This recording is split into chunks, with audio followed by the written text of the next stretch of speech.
Assalamualaikum warahmatullahi wabarakatuh. Madayaw, ugmayong adlaw kaninyong tanan. Magandang araw sa inyo lahat.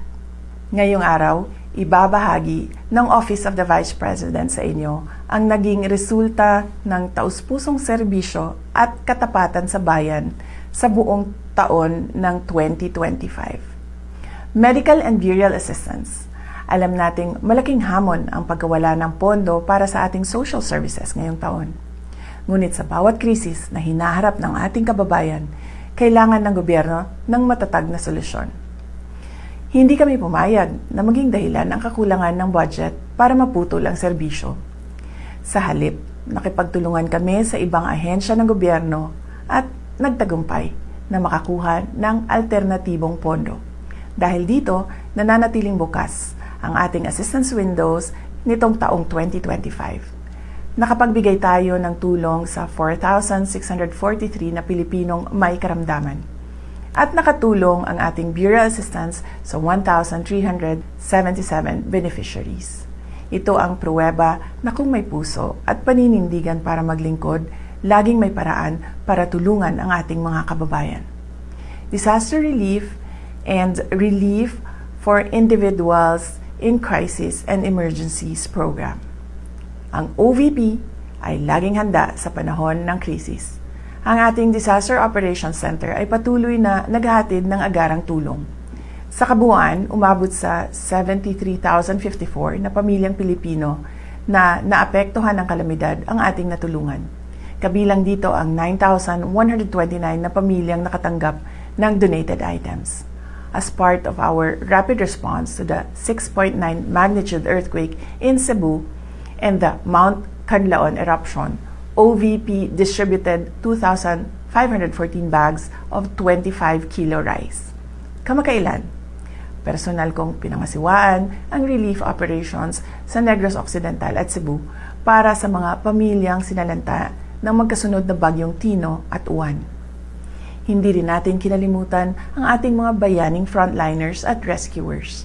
Ang Kalusugan Food Truck ay nakapagpakain ng 1,866 na volunteers, rescuers at frontliners.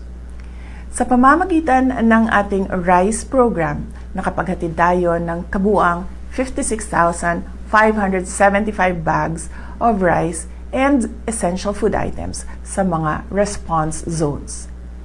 Pagbabago 1 Million Learners and Trees campaign. Ang ating pagbabago campaign ay ang ating pamumuhunan sa kinabukasan ng ating bansa. Ngayong taon, nalampasan na natin ang ating target. Nakapagtanim tayo ng higit 1 milyong puno sa buong bansa, 3 years ahead of schedule.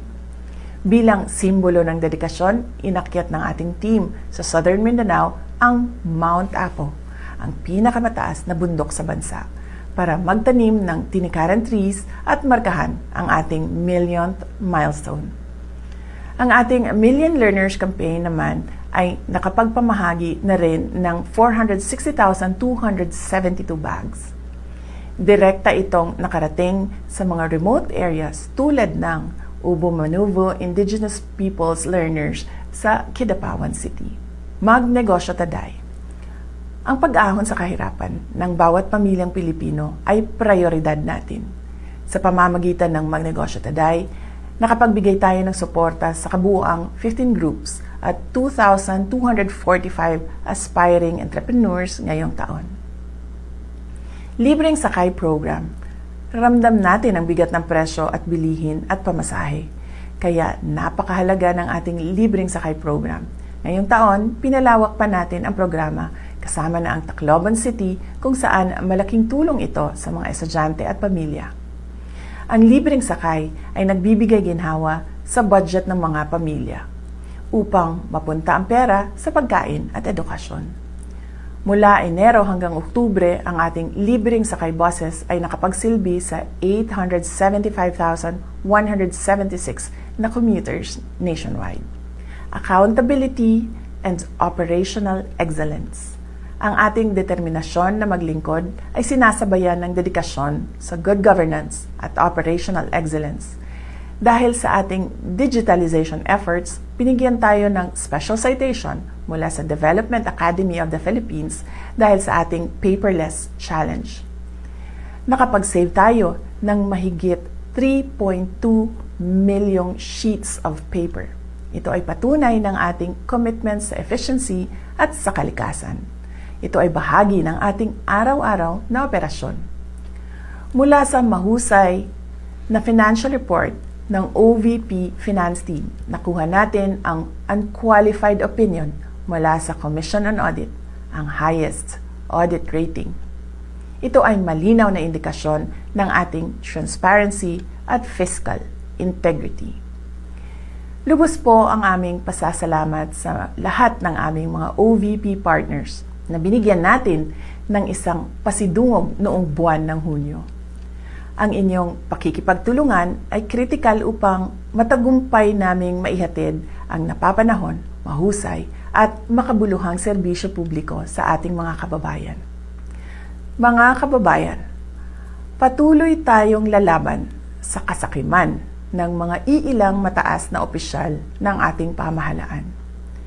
Patuloy namin na ipapakita sa inyo na ang tanggapan ng Pangalawang Pangulo ay mahalaga sa amin ang pagkakaroon ng plano, mahusay na implementasyon ng proyekto, paglaban sa korupsyon at tapang at malasakit para magkaroon ng kapayapaan at kaunlaran sa ating bayan.